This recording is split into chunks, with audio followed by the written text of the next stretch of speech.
time I was 4 years old, I knew my family was different. By watching families on television and in real life, I could tell we weren't like everyone else. I come from a family of a single full-time working mom and two older brothers, one of whom is profoundly mentally disabled. Nick was born with Down syndrome and autism. He is currently 26 years old but has the mental capabilities of an 18-month-old infant. When I was young, I didn't understand why he was different. I became frustrated and grew to almost hate him. In my mind, I thought he was the source of all our problems, of why we couldn't be a normal, happy family. Because of him, we couldn't go on vacations, couldn't go to the movies, and couldn't have playdates at our house. Even going grocery shopping was a struggle. I felt like I was cheated out of having a life that I was supposed to have. One day, in Sunday school, the teacher was telling us about how God has a special purpose for every person. I accepted that idea, but I couldn't figure out what kind of purpose Nick could possibly have. To me, he just made our lives so much harder and more miserable. My anger began to shift from Nick and onto God.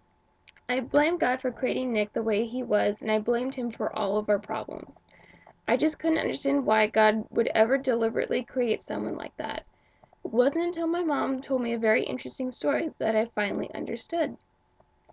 When Nick was born, aside from having Down syndrome and autism, he had many medical problems. One of the problems was with his heart. Several valves weren't completely formed, thus leaving large holes and creating many issues with his health.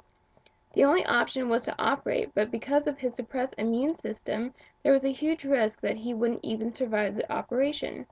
My mom was faced with one of the scariest ultimatums of her life. She agreed to the surgery, but was petrified at the possible outcome.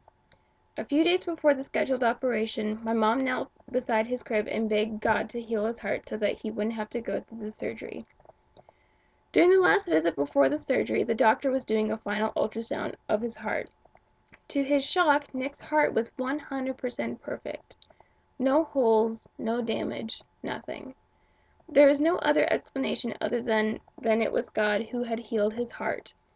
After hearing that story, I was convinced that Nick is most definitely supposed to be here.